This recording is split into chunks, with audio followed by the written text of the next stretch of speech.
thank you for joining us today. We're going to talk today about basically stopping struggling to get new patients. New patients are kind of the lifeblood of every practice, every physical therapy practice, every outpatient orthopedic practice, et cetera. And so we really want to make sure that as business owners, managers, et cetera, that we've got a really good flow of new patients that are constantly coming into the practice, because we shouldn't be struggling to get new patients. There are, regardless of where we live in the world, there are plenty of people out there.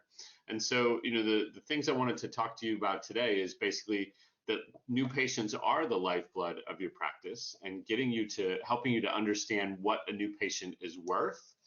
I also wanted to talk to you about what the successful actions are that you can and should have in place to make sure that you have a consistent flow of new patients into your practice, kind of stop riding that new patient roller coaster, as I call it.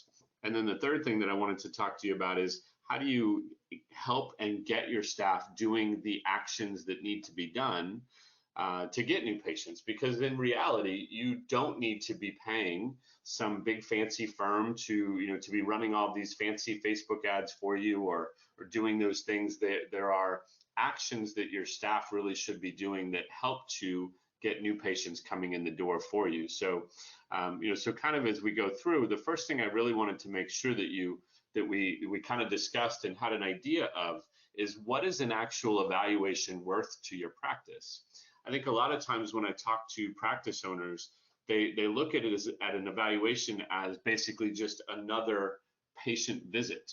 And so I want you to think about it for a moment in the sense of an evaluation is actually worth 12, 13, 20, whatever it is, visits for you. And so when we actually think about what that new patient is worth and the value that it brings to the practice, we really do see how it starts to really kind of take on the beingness of being the lifeblood that keeps our practice going.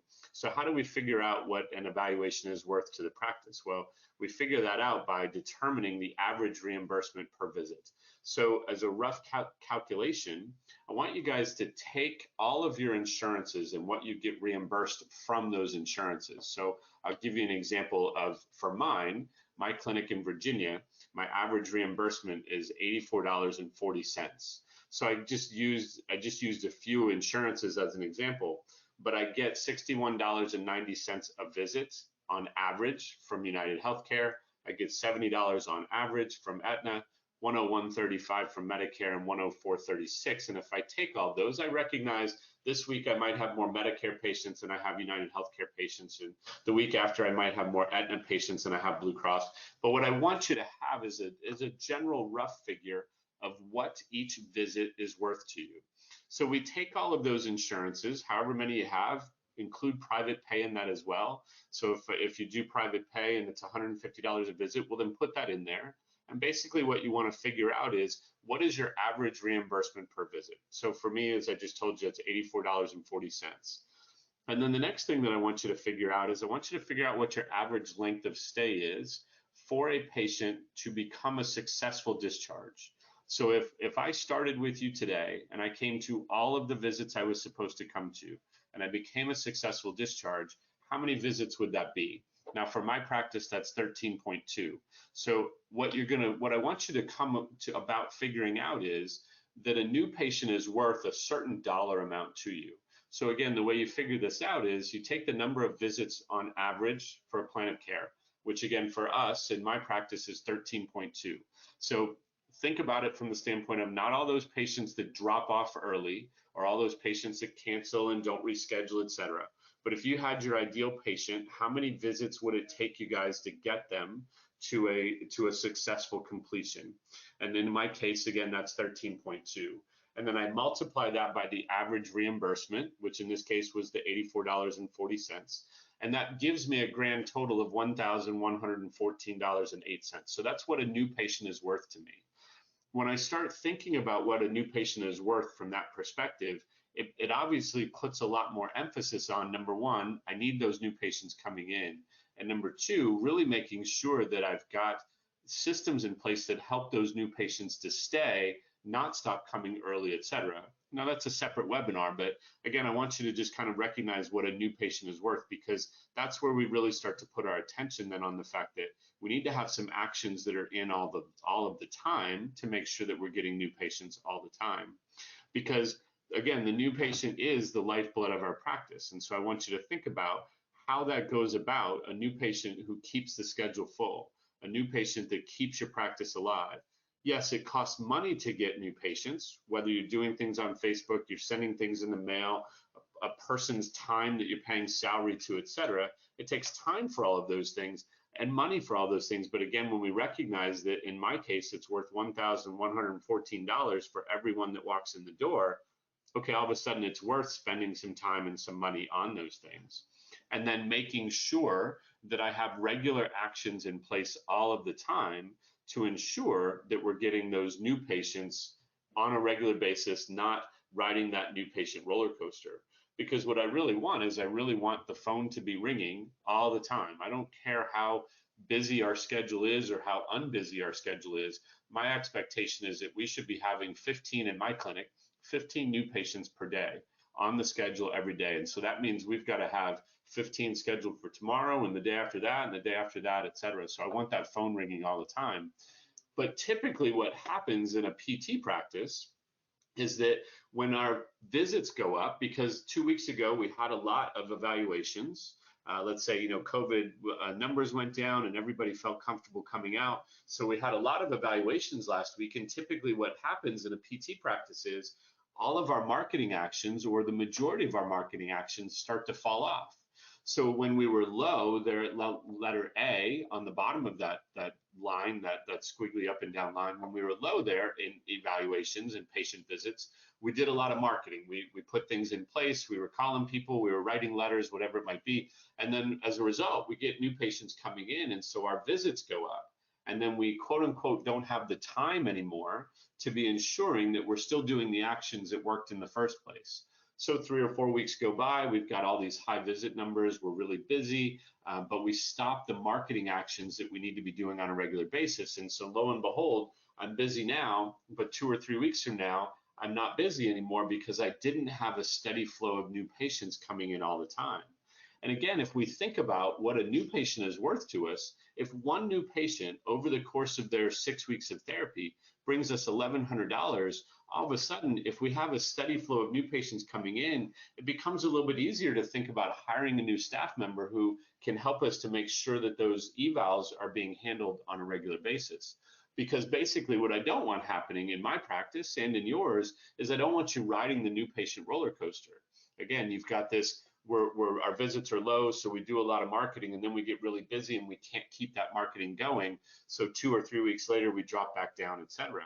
And so the key to a full schedule, or a constant, consistent flow of new patients, is that we, and not riding the new patient roller coaster, is that we really focus our marketing and promotion attention on 3 major areas. The first is that we've got to make sure that we're marketing and promoting to past patients. Well, how do we do that? We can do that through all kinds of emails, and you look at Constant Contact and MailChimp. You can set up as infinitesimal a email chain as you want. You can send them an email every day. You can send them an email every week for infinity, and those things happen automatically. But those are things that we have to make sure still stay in. So again, we've got to have content. We've got to have things that are in place. As far as past patients are concerned, we've got to make sure that on a regular basis, someone is responsible for calling past patients, finding out how they're doing. Is everything still going well, et cetera. One of the biggest things that we forget about as PTs and clinicians is that 68% of our patients will experience a potential return or increase in their symptoms 6 weeks after, sometime in the 6 weeks after they are discharged. And so if their symptoms are going to come back inside of that 6 weeks, but we don't necessarily have a process in place to follow up with them, even just with a simple phone call or a letter or an email, we could be losing out on the opportunity to have this person continuing to see us. Because the last thing we want to have them think is, I just finished therapy and now a month later my shoulder's bothering me again. And in their mind, they could go down the road of thinking, well, therapy didn't work, so I'm not going to call those guys. But if we call them or we send them something and remind them, A, that we're here, B, that we care about them, then all of a sudden we're able to keep them in the system and keep them coming back to us. So we'll Mike, talk there's a a little bit question. more about that in a moment. But then another area that we need to really be making our marketing and promotion efforts be consistent with is a physician's practice. That's a orthopedist, your internist, your gynecologist, your OB, whatever, whomever you want to have referring patients to you, you have to put yourself in front of them on a regular basis. You know, one of the things that I've learned through the training that I've done at Measurable Solutions about getting the about getting new patients to be in communication with us on a regular basis is that patients, physicians, whomever it is, I have to make sure that they're seeing and hearing something from me as many as 13 times before they actually make a decision. So if I'm a physician in your community, whether I've referred somebody to you before or not, I've got to make sure that I'm communicating to that person on a regular basis and really doing it frequently, right? If I have to do that 13 times, I can't do it one time a week for 13 weeks. I have to start to think about getting myself in front of that physician, not necessarily physically, but getting myself in front of that physician via email, via phone calls, letters, newsletters, whatever it might be on a much more regular basis. And then the third Mike, group that we have we to, have a yeah, question in chat yeah, for just a second before we move on. This goes back to your PTA versus support staff, I believe. She says, for this particular clinic, how many PTAs/PTs are there? Ours is a small practice, so just wondering what it transfers to something smaller that can't support 15 new patients a day. She sure, says yeah. she has one therapist, 2 PTAs, 2 support staff, and then herself is the office manager. Yeah, and you know the great thing about this system that I learned from Measurable Solutions is that I learned this system when I was exactly the same practice that you are. I learned this system when I was the only PT. I had 2 PTAs. We didn't even have a tech, and we had one front desk person. So we learned this system that allowed us to be able to have still a steady flow of new patients that was coming in, because what was happening in us was this roller coaster was occurring. Because we were such a small staff, we would get a lot of new patients that came in. Let's say we'd have 10 in a week, and then that would fill the schedule up for the next 3 or 4 weeks. But in that 3 or 4 weeks, we didn't have these small marketing and promotion things that continued to happen. So 3, 4 weeks later, we'd be right back down to an empty schedule again. So regardless of whether you've got 15 new patients that you need to have a day or 1 new patient that you need to have a day, what you want to make sure is that you constantly have that flow of new patients that are coming in. And the things that we're talking about promoting to these 3 groups are really what needs to make sure that you have that 1 new patient coming in a week, or you have 15 new patients coming in a day, whatever it is that you need to make sure that you're having. But nonetheless, we have to make sure that we are reaching out to past patients in some way, shape, or form, that we are marketing and promoting to physicians so that we don't end up riding that roller coaster. And then we have to make sure that we're marketing and promoting to new people in the community, whether it's sports clubs or church groups or local stores and businesses. Now, if I need 15 new patients a day, then I have to do a lot more of it. If I need 1 new patient a day, then I don't need to do quite as much, but I need to make sure that on a regular basis, I'm still promoting to these 3 groups regularly, not only when I don't have new patients coming in. So hopefully that kind of answers your question, Danielle. If not, let me know. Now, what I want you to take a look at is, what is your marketing plan like? Do you see times of year where the number of new patients go down? So for example, what we typically, before we learned how to the system of marketing and promoting to those groups to get new patients, what we saw in our practice, it was that especially in January and February, we would see a significant drop in the number of new patients that we had, because it's the beginning of the year, deductibles were resetting again, people didn't necessarily want to take care of that shoulder problem, etc. We also used to see that in July and August, our new patient numbers would go down. Now, again, this is when we were a small clinic, when we had 4 staff, basically. We would see these fluctuations, and we still did as we started to grow. So what we had to recognize was that we needed to be much more in control of our marketing plan and make sure that we were actually promoting more in December to minimize the drop of new patients in January, that we were promoting more in May and June to minimize the drop of new patients that we were getting in July and August. And the moment that we did that, all of a sudden we saw that our numbers continued to be very consistent. And again, it was just a matter of learning what that system was and putting it into place, because there is a science behind getting a steady flow of new patients to come into your practice. And it comes down to making sure that we're constantly doing some relatively simple marketing things that can happen very automatically, very naturally, but making sure that we're marketing to those three groups on a regular basis, and that we don't wait until January to start marketing to get new patients. We actually start it in November and December, because we know that people need to hear things 13 times, and we know that it's going to take them time to really acknowledge the fact that they've got a problem that they want to get taken care of.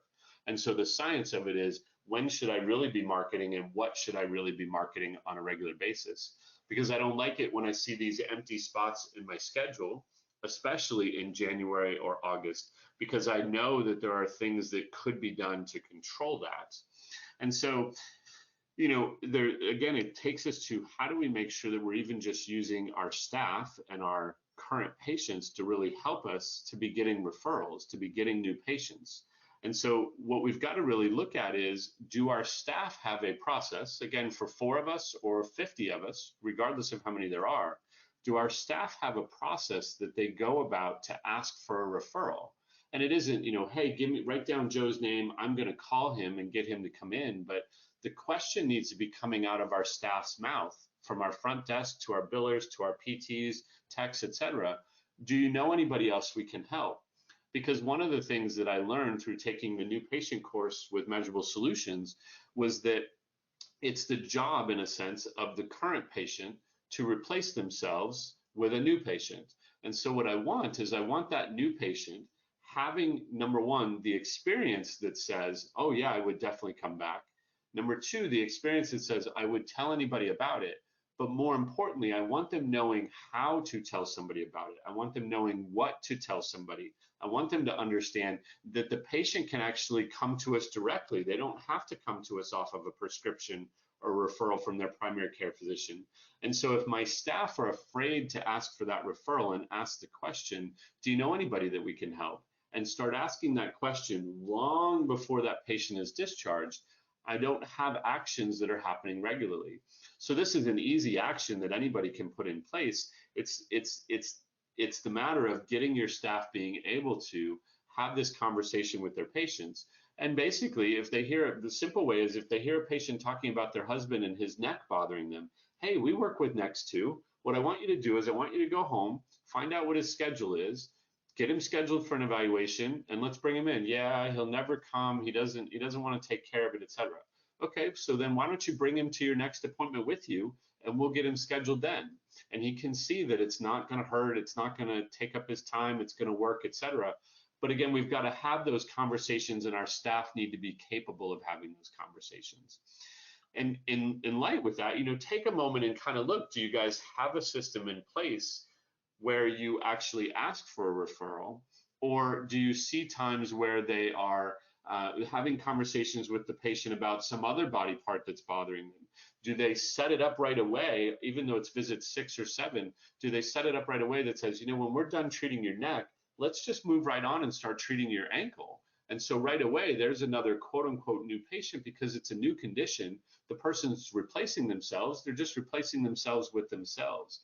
But I do want you to start to think about, do we really have a good referral system in place that gets our patients referring themselves back for something else in the future, or that gets them referring somebody else?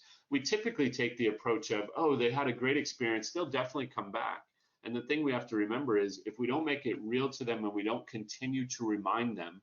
So my staff, for example, are asking a patient if they know anybody we can help a minimum of 1 time per week. Because again, they've got to see and hear something so many times before they actually take action on it. Because got another question, Mike, before you move on. Help us to be successful. Jonathan, was that you? Yeah, that was me. Got another question before you move on. Yeah. So this goes back to your comment about direct referrals. Danielle says, I'm not sure if this is something that will come up later, or something that might be good to ask now, but what suggestions do you have for a clinic that is a bit nervous about direct access patients? What would be the best way to help them become comfortable with encouraging patients without doctor referrals or orders? So if I'm understanding that correctly, it's basically getting your staff to be comfortable asking for the referral. And so, for me, that was a very big barrier that I had to figure out how to help my staff with. And one of the things that the new patient course that I took with Measurable Solutions was very good at giving me a system that I could use to train my staff to do that. Because I think it's the notion in their mind of, oh, I don't want to be too pushy, et cetera. But yet there's a very easy way to do that, to ask for that referral without really feeling like you're being pushy or you're being demanding on your patients, et cetera. So it's definitely a good question. It's something that I know a lot of clinicians have a hard time with but if there's a simple way to train them to do that, and it really just comes down to training them. So one of the things that we do with all of our staff is on a weekly basis, we just work on helping them we basically drill and train, helping them to ask for if they know of anybody that we can help. And it typically arises from a patient that comes in and says, I feel good. I was able to take the dog for a walk last night. Oh, that's so awesome. I'm glad to hear that. I'm really happy that you're getting better, and I would love to help somebody that have the same success that you're having.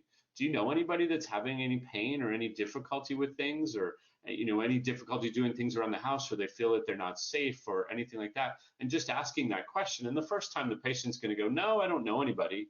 But you ask them that 4 or 5 times and they go, yeah, maybe my next door neighbor, I'll mention it to him the next time I see him. And that's all that we really want, is to put that thought in that patient's mind. But again, we just have to be asking that question over and over again. And again, on that line, on the training line, she wants to know if role-playing scenarios works best, or is there another way? Yeah, no, role-playing scenarios definitely work best, and that's we learned how to implement those role-playing scenarios in the new patient course that gave us the exact steps to follow, so that our staff all completely feel comfortable with that, and it's something that they do regularly. Good. Good. All right. So then, our staff continue to be a big part of helping us to get more new patients coming in, right? So studies show that when a person has a good result or experience, they will only share their experience 23% of the time, unless they're told to do so. So, I got the little bake sale sign there on the screen. If we see kids selling cookies at, outside of, Giants or the grocery store or whatever it is, there's a bake sale for something, in the good old days before COVID, we would go over and probably buy it. But yet we don't need the cupcakes. We definitely don't want that many of them at home, et cetera, but we still would go over and buy it.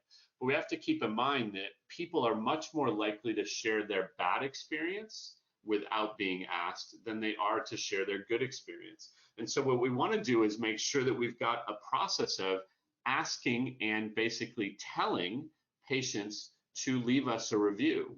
And so if we rely on them to do it, to leave us a 5-star Google review or a 5-star Facebook review, the chances are it's not going to happen, but only 23% of the time. But yet when people go to make their decisions on things, they look down and see what the reviews are. How many stars do they have? What are the comments that people had, et cetera? Oh, they only have 2 stars. I'm not going to pick them. I'll go with this place that's got 52 stars. So the goal would be that you want more 52 5-star reviews. So the goal would be that you want more reviews from people that will leave you good reviews. But again, if you don't ask them and tell them to do it and make it an easy process. So again, we learned a process through the new patient course that basically, to sum it up, we've got a tablet that when somebody is getting ready for discharge and they've had a great experience, we pull that tablet up and we have them do a review right then. Again, yes, I had to drill through and work with my staff on how to be comfortable doing that, but we went from 2 reviews to now over 1,000 reviews in a short period of time, because we've got a system that we're basically, in essence, quote unquote, telling people to leave a review for us. And if we do it with them right there, then we can guide the process and ensure that we're getting what we want. But again, we've got to train our staff to ask for and get that 5-star review, because people use that when they're making a decision. Heck, I just booked a house on Airbnb. And I chose one over the other because one didn't have any reviews and the other one had 18 or 19 reviews in the last 2 months that were all good reviews. So I'm thinking, okay, that's good. It's talking about it's being clean. It was close walking distance to where they wanted to be, and there weren't any reviews on this other one, which actually was the same price. But I didn't have a good feeling that it might work out really well for me. So again, new patients come to us because they feel comfortable coming based on things that people have told them before. So if you don't have a process right now to get online reviews, start working on getting that into place. And again, the new patient course taught me how to put that in place so that it was a simple system. I just implemented, I trained my staff, we drill with them, and we get 5 or 6 online Google and or Facebook reviews a week now, compared to we had 2 before we started this whole process. And we have to remember that that fancy thing that keeps popping up on our Instagram or our Facebook feed about this artificial intelligence guaranteed way to get 60 new patients a week and all of this stuff, we have to recognize that it's not that simple. It isn't a matter of just here, throw $3,000 at it and we'll get these new patients, because there really are 7 steps that have to go into any patient interaction that result in getting patients to schedule their eval, to show up for the evaluation, and more importantly, to become that full plan of care that's going to give us that $1,114 that we were looking for. And so again, for me in the new patient course, this is where I learned this 7-step process of how do we actually make sure that we're getting the patient's attention, but that we're getting it from the standpoint of they really truly see the value in what they're doing, not, oh yeah, I'd be interested in this free assessment that either they don't show up for or they show up for and they had no intention of actually scheduling an evaluation, et cetera. And unfortunately, I think we're sometimes so desperate for new patients as physical therapy practices that we latch on to some of these things that give us these people coming, but these people that were coming didn't really have the intention of truly doing therapy to get their problem taken care of. So again, the 7-step system makes sure that we're getting people coming to us who truly are interested and ready to actually take care of their problem. And the process of that 7-step system is really taking the process of trying to do what I call educomote. So we're trying to educate patients on problems that they could be having.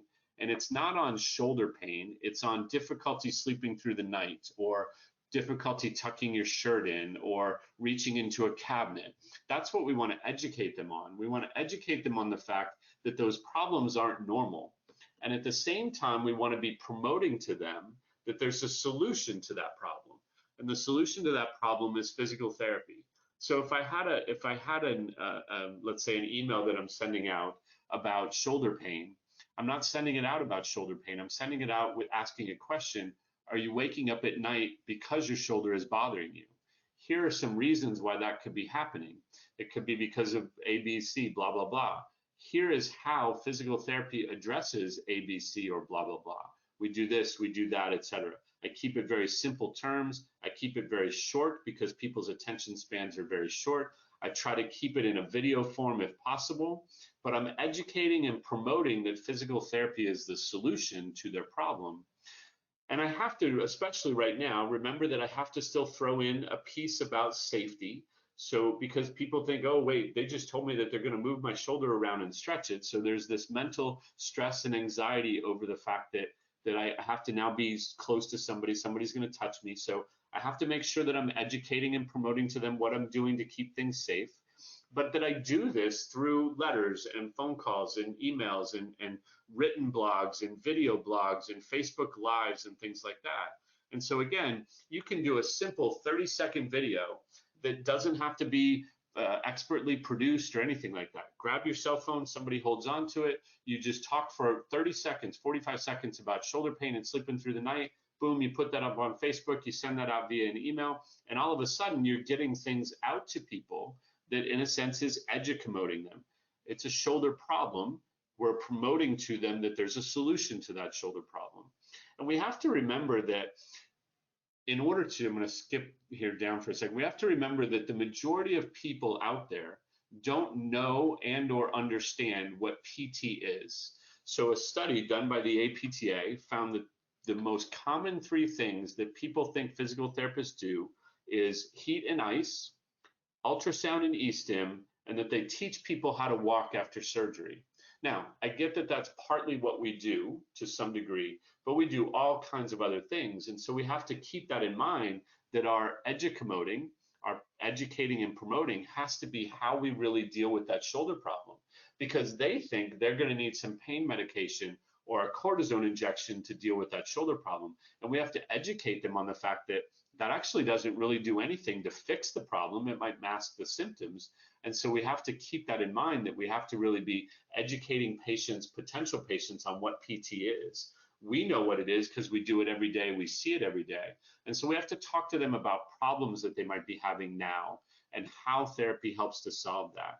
And we have to take into account that we don't want them to think that they can solve their own problems. So if we were to give them an exercise, let's say a 30-second video on how to stretch your shoulder, well, now they think that 30-second video is going to fix their problem. Because remember, we live in this Amazon society where we get everything right away. And so we have to help them to understand that taking care of that shoulder problem isn't as simple as that one exercise, but again, that physical therapy can really take care of it for them. And so we can use all of these different avenues to promote to people, to market to people. And I'm not saying that we can't put a billboard up, but keep in mind that if we put a billboard up, number one, it's pretty expensive, same as a TV commercial. And number two, we have limited space and limited time to be able to really explain to people again what it is that physical therapy does and talk to them about that problem. But yet, if we use a postcard in the mail, something on Facebook, and an email, and we send all of those and do all of those things kind of simultaneously and feeding off of each other, number one, we're able to get our message in front of people, again, the 13 times that they need to see or hear it to make a decision. And number two, we're able to do a much better job of educating them, so that, again, we're not relying on this fancy artificial system on Facebook to send us these leads of people that were just scrolling through something. We want them to, yes, see something on Facebook, but also click on the link that's on Facebook that ends up on our website, with a blog on our website, or that they read an email that we send to them, so that they're actually more interested and more engaged before they actually even make the decision to take care of their problem. Because again, that person that clicks on that ad on Facebook is looking for the quick solution, as inexpensive as possible. But the person that's actually read something that you've sent to them or has watched a video, they're much more engaged, and they're much more likely to come in ready to actually truly take care of that problem. And so again, for me, in the new patient course, I learned, how do I start to tie all these things together? How do I use my past patients, my star patients, to share the email that they get from me with somebody that otherwise would never have known about it? How do I get groups in the community, whether it's businesses or church groups or sports clubs or whatever it might be? How do I get those groups sharing my information with their members? So something that's very, very successful for us right now, because my clinic is in Virginia, where everything is still basically shut down with COVID, we've got sports clubs that aren't going to play sports this fall. So football, soccer, et cetera, all of those won't play this fall. But yet all of these coaches and all of these clubs are looking for ways to stay in contact with their members so that they don't lose them. And so what we've been very successful at is we've reached out to these groups and said, hey, how about once a week, we'll send you an email that's about how to stay active with soccer while the season is canceled, and how to prevent injury or how to prevent ankle sprains. And they in turn send that email to all 1,000 people on their list. And so while we don't actually have those people's identity, we're still getting access to them, and we're getting people coming to us because of this information that we're sending to the club. Now, it's the same information we're putting up on Facebook and sending out in the mail and doing other things with. But again, it's the system that I learned through Measurable Solutions, through the new patient course, on how to intertwine and get all of these things really happening on a regular basis. So again, I can get an email out once a week to 1,000 people, but I don't have to do any work to get it. And now I know that I've got this steady flow of new patients that are coming in to us on a regular basis, and somebody else is actually helping me to do that, right? Because the way that we got new patients in the past, maybe through a workshop or seminars, or, again, paying for something online, whatever it might be. And the way we're going to do it in the future, in this new norm, at least for now, is going to need to be very different. We're going to need to nurture those people a lot more, because they are more scared, they are more apprehensive. And people think, oh, my knees should bother me. I'm 50 years old. Everybody in my family has had knee problems. Well, that's not the case. But if we just tell them that one time versus 13 times, we're gonna get a much different result. We need to make sure that we're kind of monitoring some statistics. So if you don't track on a weekly basis how many new patients you get, then start doing that, because what you want to see is those times of year where your new patients drop, and that will help you to prevent that from happening in the future, because you can send more letters out, make more phone calls, write more blogs, do more videos in the weeks and months prior to that. So again, we track some new patients, we track how many new patients we get on a weekly basis. And we learn this through the new patient course, how to do this. We track how many letters we send out, how many phone calls we make, how many blogs and videos we write and do, et cetera. And those help us to keep our new patients from dropping through the floor. We can see that 3 weeks ago, we sent out 50 letters, made 10 phone calls, and had 3 blogs up. And 2 weeks later, we have 30 new patients in the week. Well, obviously, we need to keep sending out letters and making phone calls and things along that lines. Because I really don't like burning money, I make sure that I give everybody a target on a regular basis. So all of our staff are involved in getting new patients, whether it be because they're giving out referral cards and talking to patients about people that they might know at the front desk, or they're the clinician who's talking to them about the neck pain that their husband is having, whatever it might be. But all of our staff are given targets on a regular basis that have to do with helping to get new patients. So this is an example of a stat grid or a stat graph that we use. We learned how to put this into place through a course that we did with Measurable Solutions called the Power Team Builder, but that taught us how to get our staff being responsible and taking the responsibility for doing the actions that need to be done in order to get new patients. So yes, they still see their patients, but they also know that, okay, I've got to make 3 phone calls this week, or I've got to send 5 emails, or I've got to write a blog, etc. And by the way, a blog is something that they should be able to write in 15 minutes. I didn't used to think that way until I took the new patient course. I thought a blog was something that would take a couple of hours to write. I had to do all kinds of research, etc. But in taking this new patient course with Measurable Solutions, I learned that it didn't have to be that long of a drawn out process. So in theory, if I've got a cancellation on my schedule, I've got time to write 1, maybe even 2 blogs in that time frame and get my schedule to be more full later on. So again, we've used this stat grid that I'm happy to tell you how you can get a copy of it, but we've used this stat grid to help us to give goals and quotas and targets to our staff so that they're doing actions on a regular basis that are helping to get new patients. Because I'm not saying that staff that aren't doing that are bad staff, but they are staff that I would call bad seeds from the standpoint of they're going to make it hard for us to grow and for us to stay profitable and to stay alive. And so what I wanted was all of my staff being good seeds that are doing things to help us to grow and stay alive versus them waiting for a new patient to end up on their schedule. I wanted them to understand that they could be doing things that would facilitate new patients ending up on their schedule. And so again, these are all things that I've learned through 2 courses that I took with Measurable Solutions. The first one is the new patient course. It basically teaches you the philosophy behind why certain promotional actions work and certain ones don't, so that you can reproduce obviously the ones that do, as opposed to relying on I've got to pay somebody thousands of dollars every month to put things up on social media for me, et cetera, and I don't really know why it does or it doesn't work, et cetera. But then it also teaches you the systems to put in place to get immediate and continued proven results of new patients coming into your clinic.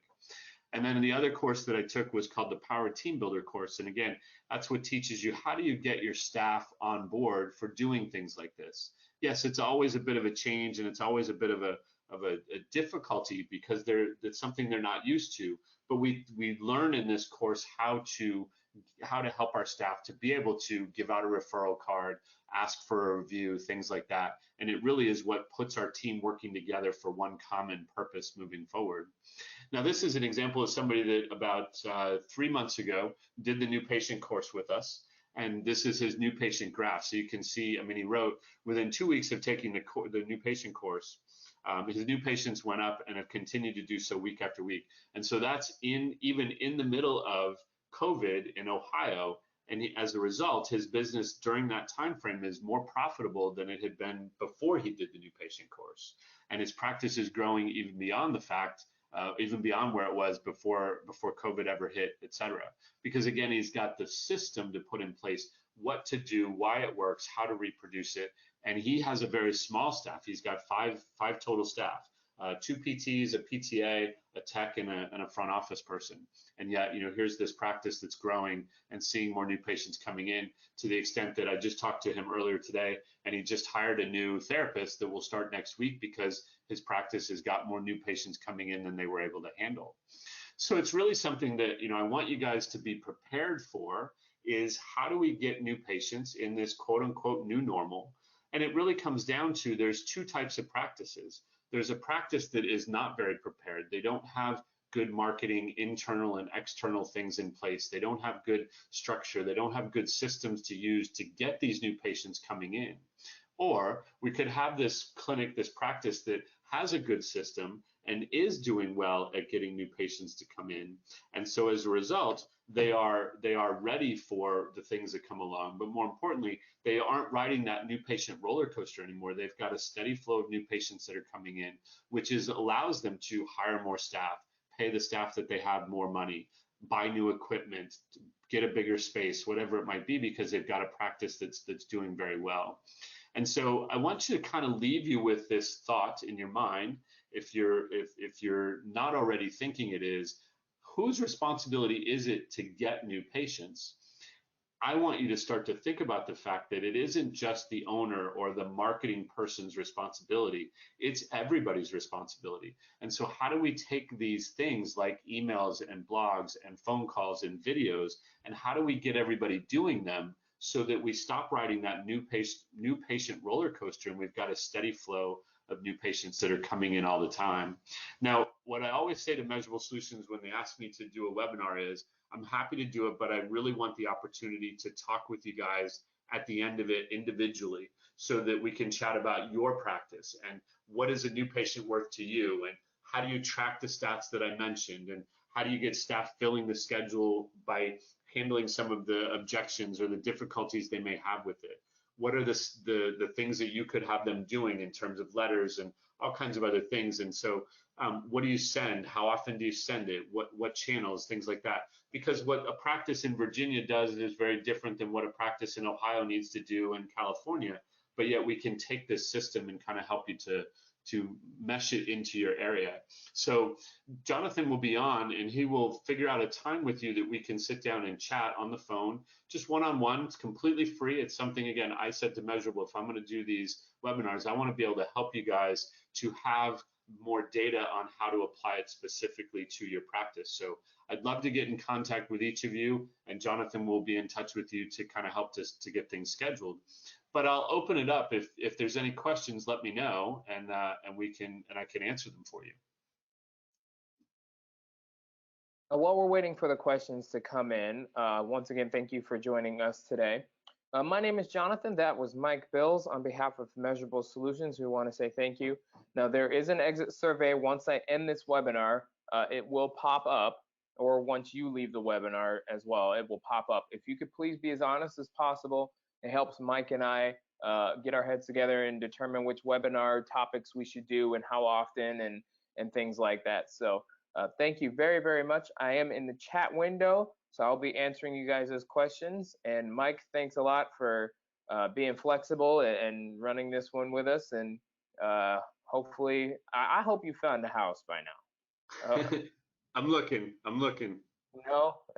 Is there at least ones that are on the list of possibility? Yes, there are ones that are on the list of possibility. Yes. All right, we're making progress. I'm trying to convince him to move here to Florida, and he's on board so far. We just got to find the right place. Soon, JK, soon.